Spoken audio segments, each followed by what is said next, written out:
Oyez, oyez, heureux contribuables et joyeux Noël, on sait jamais.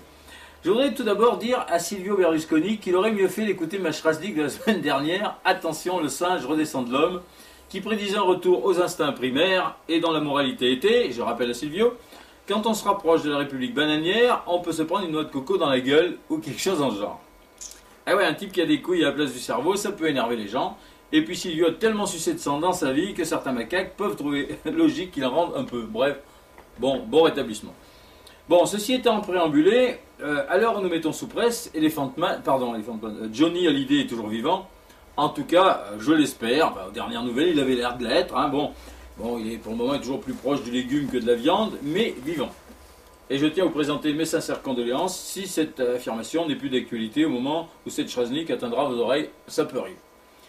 Vous me direz, un chanteur qui se fait opérer d'une hernie discale, c'est aussi con qu'un prof de maths qui se fait ôter tous ses calculs. Alors bon, je ne sais pas si le professeur Delajoux là est pour quelque chose dans son infection, mais alors il y a une question que je me pose, mais comment une star pétée de thunes comme lui peut être assez cucul à praloche pour se faire opérer par un type condamné des tas de fois pour des fautes médicales, alors qu'on a encore la chance d'avoir un très bon CHU à Clermont-Ferrand où on invite Johnny quand il veut. La plupart des kékés du showbiz prennent les pecnos vernia pour des bouseux, mais je connais pas beaucoup de ces bouseux qui auraient été assez cons pour confier leur carcasse à un bras cassé pareil. Bref. Bon, en même temps, que Johnny soit vivant ou mort, est-ce que c'est très important?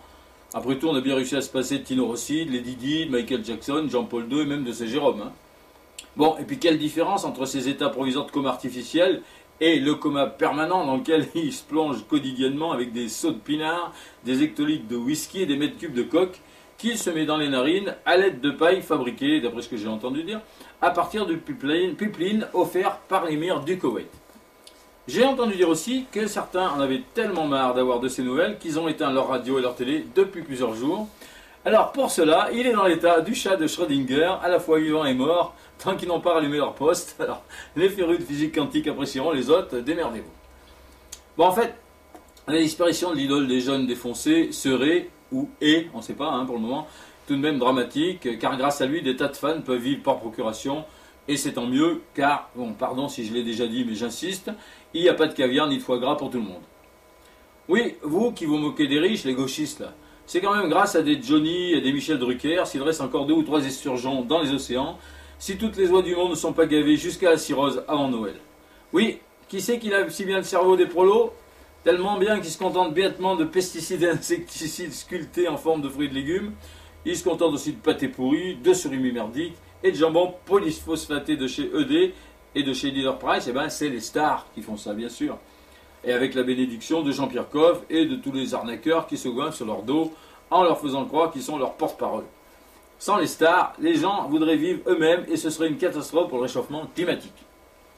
Au lieu de réfléchir et d'agir intelligemment, il est beaucoup plus facile de gueuler « Johnny, Patrick » ou « Enculé ».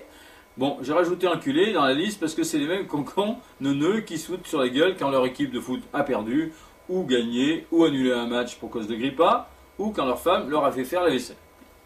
Bon, heureusement qu'avec les lunettes optiques 2000, on ne voit pas à travers les escrocs parce que sinon Johnny ne pourrait pas être l'égérie de la marque.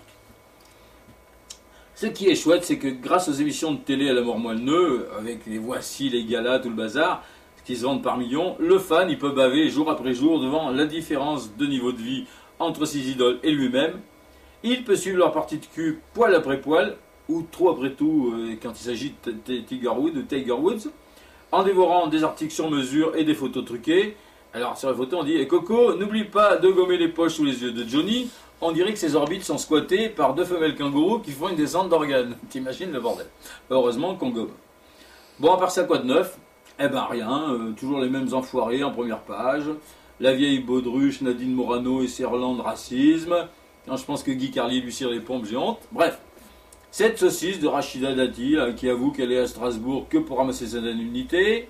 Cette tâche de Bernard Tapie qui fait fructifier le cadeau de Sarko en raflant 2 millions d'euros de plus-value sur la revente de ses actions du Club Med. Cette enflure de Besson, j'attends le procès mais ça fait rien. Je dis donc cette enflure de Besson qui se prépare à bourrer une de ses nombreuses dindes devant TF1 en essayant de reconnaître un de ses expulsés parmi les victimes des attentats que Kaboul ne va pas manquer de nous offrir pour Noël.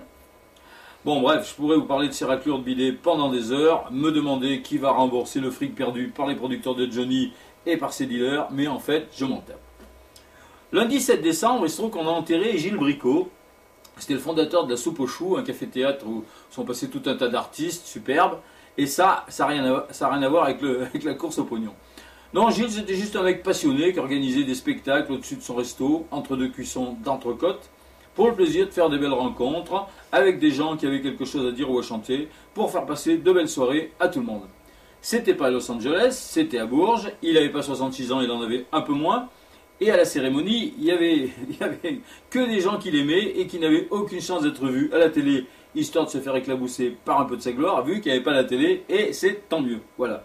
Alors salut Gilles, bis à Régis et à Chantal, merci à Morano de la part des vendeurs de casquettes, avec la visière derrière, merci à Tapi, à Besson, tous les enfoirés, et à Berlusconi de la part des vendeurs de statuettes, et vive Johnny, mort ou vif. Alors, toutes ces bêtises et bien d'autres sont sur schraz.com. À la semaine prochaine.